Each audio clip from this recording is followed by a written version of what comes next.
Hello friends, आप सबों का हमारे चैनल एके ट्यूटोरियल्स में स्वागत है। आज हम लोग एमजेसी हिस्ट्री 5 का जो है पहला क्वेश्चन डिस्कस करेंगे, जो कि उस दिन हमने सिलेबस डिस्कस किया था। आज उसी की का अगली कड़ी में आज हम लोग जो है अपना सिलेबस को क्या करने जा रहे हैं, पढ़ने जा रहे हैं। तो हमारा जो है ठीक है, तो पहला क्वेश्चन है, गुप्त साम्राज्य के पतन के कारणों का वर्णन करें। गुप्त साम्राज्य जो है उसका पतन कैसे हुआ, उसके कारण क्या क्या हैं मुख्य रूप से। Describe the causes of decline of Gupta power. गुप्त साम्राज्य के पतन के कारणों का वर्णन करें। आइए विस्तार से देखते हैं कि क्या क्या कारण रहे गुप्त साम्राज्य के पतन के। स्कंदगुप्त की मृत्यु के उपरांत आंतरिक दुर्बलता तथा हूण आक्रमण के कारण गुप्त साम्राज्य छिन्न भिन्न होने लगा।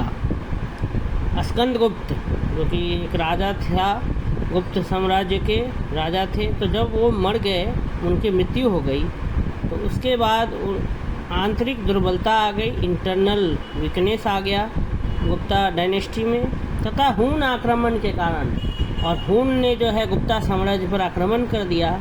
उसके वजह से गुप्ता साम्राज्य जो है वो छिन्न भिन्न होने लगा। स्कंदगुप्त की मृत्यु के पश्चात पुरुगुप्त वृद्धा अवस्था में सिंहासन पर बैठा।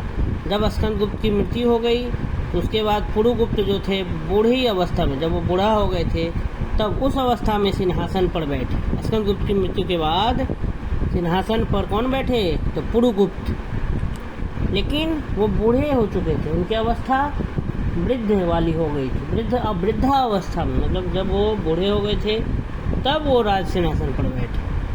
परंतु वह साम्राज्य को पतन से बचाने में पूर्णतः असफल रहा। तो स्कंदगुप्त की मृत्यु के बाद जो पुरुगुप्त बैठे साम्राज्य गद्दी पर, लेकिन वह साम्राज्य को नहीं बचा पाए, पूरी तरीके से वो असफल साबित हुए। शासन काल में उसका चाचा गोविंद गुप्त मालवा में स्वतंत्र हो गया, और उसी शासन काल में उसके जो चाचा थे गोविंद गुप्त मालवा में स्वतंत्र हो गए। अन्य प्रांतों में असंतोष बढ़ने लगा और स्वतंत्रता की भावना जागृत होने लगी। 468 ईस्वी पूर्व में ही पुरुगुप्त का शासन समाप्त हो गया, और उसके बाद 468 ईसा पूर्व में ही पुरुगुप्त का शासन क्या हो गया, खत्म हो गया। उसके बाद नरसिंहगुप्त, कुमारगुप्त द्वितीय, बुद्धगुप्त और भानुगुप्त शासक हुए। तो पहले स्कंदगुप्त की मृत्यु हो गई। स्कंदगुप्त की मृत्यु के बाद ही वह दुर्बलता शुरू हो गई, और हूण आक्रमण के कारण भी साम्राज्य छिन्न भिन्न हो गया। उसके बाद जो है पुरुगुप्त आए, जो वृद्धावस्था में सिंहासन संभाले, वो भी असफल रहे, बचा नहीं पाए गुप्ता साम्राज्य को।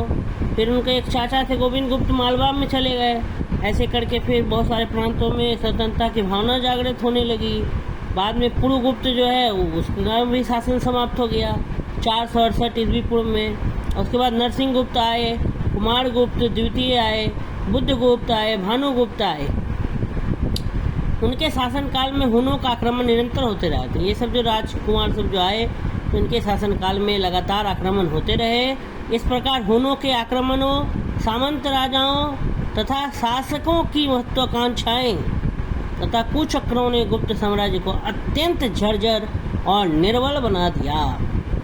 तो उनके शासनकाल में जो है हूण का आक्रमण लगातार होते रहा, और हूण आक्रमण के कारण फिर सामंत राजाओं के कारण, फिर शासकों की जो महत्वाकांक्षाएं थी, जो इच्छाएं थी, उसके भी कारण, और जो कुचक्र था, ये सब मिलकर के गुप्त साम्राज्य को क्या बना दिया, एकदम जर्जर बना दिया। जिस तरह से बिल्डिंग जर्जर हो जाता है, जर्जर शब्द आप लोग समझ पा रहे होंगे, जैसे एकदम कमज़ोर हो जाना, जर्जर, और निर्बल बना दिया, एकदम कमज़ोर बना दिया। गुप्त साम्राज्य के पतन के प्रमुख कारण निम्नलिखित थे। आइए अब उन्हीं कारणों को हम बिंदुवार समझने की कोशिश करते हैं, पॉइंट्स कुछ देखते हैं। जैसे यहाँ 1, 2, 3, 4 5, 6, 7, 8, 9 बिंदुएं दी हुई है जो गुप्त साम्राज्य के पतन के क्या थे, मुख्य कारण थे। जैसे पहला है हुनों का आक्रमण, दूसरा है अयोग्य सम्राट, तीसरा है योद्धाओं और सामंतों की महत्वाकांक्षा, चौथा है सांस्कृतिक उन्नति, पांचवा है सांस्कृतिक उन्नति, चौथा है आपसी फूट, छठा है गुप्तकालीन दंड नीति, सातवां है विदेश नीति का परित्याग, आठवां है बाह्य आक्रमण और नौवां है बौद्ध धर्म के प्रति अभिरुचि।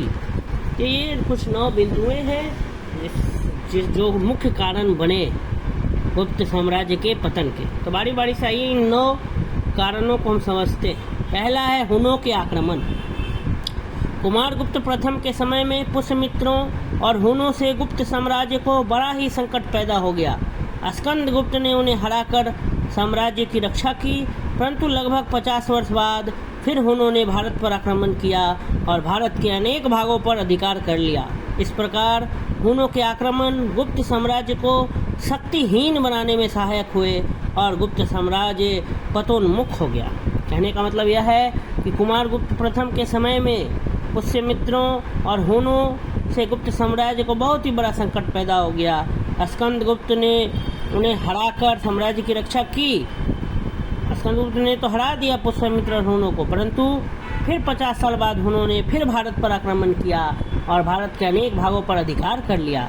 तो हुनों के आक्रमण के कारण, निरंतर हुनों के आक्रमण के कारण साम्राज्य जो है वो शक्तिहीन हो गया और फिर पतन की गर्त में जाने लगा, पतोन्मुख होने लगा, माने पतन की ओर बढ़ने लगा। उसका मुख जो है साम्राज्य का वो पतन की ओर हो गया। दूसरा है अयोग्य सम्राट, अयोग्य राजा। स्कंदगुप्त की मृत्यु के पश्चात कोई भी ऐसा गुप्त शासक नहीं हुआ जो देश को एकता के सूत्र में बांधता। बुद्धगुप्त और भानुगुप्त, बालादित्य को छोड़कर अवनति काल के सभी गुप्त सम्राट अयोग्य हुए।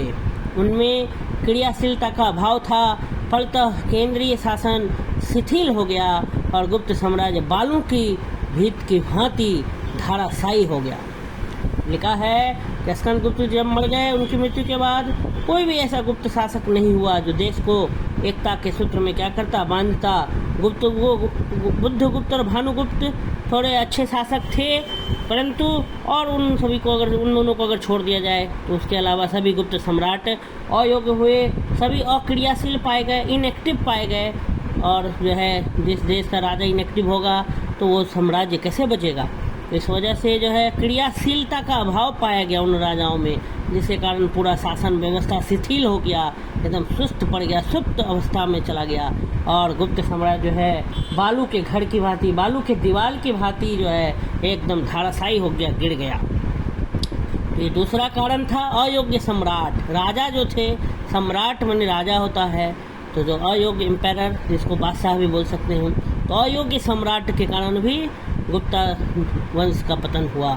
तीसरा है योद्धाओं और सामंतों की महत्वाकांक्षा, माने योद्धा जो थे, जो युद्ध लड़ने वाले थे, और जो सामंत जो थे, उनकी इच्छा। गुप्त साम्राज्य के पतन का तीसरा महत्वपूर्ण कारण योद्धाओं और सामंतों की महत्वाकांक्षा थी। स्कंदगुप्त के समय में सौराष्ट्र का गोत्ता पर्णदत्त था। उसके पश्चात मैत्रक वंश के सरदार कटार्क ने भी अपनी वल्लभी राजधानी बनाकर इस प्रदेश पर अधिकार कर लिया। उसने और उसके पुत्र ने अपने को सेनापति ही कहा, परंतु कटार्क के दूसरे पुत्र द्रोण सिंह ने महाराज की उपाधि धारण कर अपनी स्वतंत्रता घोषित कर दी। मंदसौर में 533 ईस्वी के लगभग यशोधर्मा ने हुनों को हराकर स्तंभों पर अपनी प्रशस्ति खुदवाई। यह स्पष्ट रूप से गुप्त सत्ता की अवहेलना की। उत्तर प्रदेश और मगध में 550 ईस्वी के लगभग मौखरी और परवर्ती गुप्त राजाओं ने अपनी स्वतंत्र सत्ता स्थापित कर ली। बंगाल में भी इसी तरह अनेक स्वतंत्र राज्य घोषित हो गए। प्रांतीय गवर्नर और सामंत इस तरह जब स्वतंत्र राज्य घोषित हो गए तो गुप्त साम्राज्य का पतन बड़ी शीघ्रता से होने लगा। कहने का मतलब यह है कि योद्धा और जो सामंत थे उनकी महत्वाकांक्षा बहुत ज़्यादा बढ़ गई थी, उनकी डिजायर्स, उनकी इच्छाएं बहुत ज़्यादा बढ़ गई थी। वो सेनापति, जो भी सेनापति हुआ करते थे, जो युद्ध में लड़ रहे थे, राजा का साथ दे रहे थे, बाद में परंतु उनमें इच्छा राजा बनने की जाग गई और बहुत से सेनापति जो है राजा बन करके राज करने लगे, जिसके कारण क्या हुआ कि गुप्त साम्राज्य का पतन बड़ी जल्दी से होने लगा। जैसे कि यहाँ आप देख सकते हैं कि स्कंदगुप्त के समय पर सौराष्ट्र का गोत्ता जो थे प्रणदत्त था, मैत्रक वंश का सरदार कटार्क था, उन्होंने वल्लभी पड़े कर लिया। फिर जो है कटार्क का जो दूसरा पुत्र था द्रोण सिंह, वो अपने ऐसे महाराज की उपाधि धारण कर लिया। मंदसौर में फिर यशोधर्मा जो था वो उनको हराकर पिलर पर स्तंभ पर अपना प्रशस्ति अपना तारीफ लिखवा दिया, खुदवा दिया। फिर बहुत सारे जो प्रांत के अंदर आते थे जगह, तो वो लोग जो है अपना अपना स्वतंत्र राज्य बन गया। तो इससे कि बहुत ज़्यादा महत्वाकांक्षा के कारण भी गुप्ता साम्राज्य का क्या हुआ, पतन हुआ। चौथा है आपसी फूट। गुप्त साम्राज्य के पतन का चौथा प्रमुख कारण गुप्त राजाओं के वंश में आपसी फूट भी थी। कुछ विद्वानों के अनुसार कुमारगुप्त प्रथम की मृत्यु के पश्चात राजकुमारों में सिंहासन के लिए झगड़ा हुआ। यदि यह बात ठीक नहीं है तो भी यह निश्चय है कि पिछले गुप्त राजकुमारों में विशेष मेल नहीं था। संभव है कि कुछ असंतुष्ट राजकुमारों ने हुनों की भी सहायता की हो। साम्राज्य के एक भाग में एक राजकुमार स्वतंत्र शासक था, तो दूसरे भाग में कोई दूसरा भानुगुप्त मालवा का शासक था, तो संभवतः उसी समय बौद्धगुप्त पूर्वी बंगाल का। इस प्रकार गुप्त साम्राज्य का पतन आपसी फूट के कारण भी हुआ। तो जो है आपसी फूट जो है एक कारण बना। गुप्त साम्राज्य का जो पतन हुआ उसका चौथा प्रमुख कारण गुप्त राजाओं के वंश में आपसी फूट भी थी।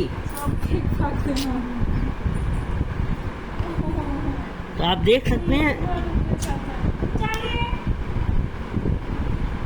सकते हैं कि गुप्ता साम्राज्य का पतन का ये चौथा कारण है आपसी फूट। आपसी फूट भी ये चौथा कारण था। गुप्त साम्राज्य के पतन का चौथा प्रमुख कारण गुप्त राजाओं के वंश में आपसी फूट भी थी। कुछ विद्वान के अनुसार जो थे गुप्त प्रथम की मृत्यु जब हो गई तो राजकुमार में सिंहासन के लिए झगड़ा हुआ, ऐसा होना हुआ।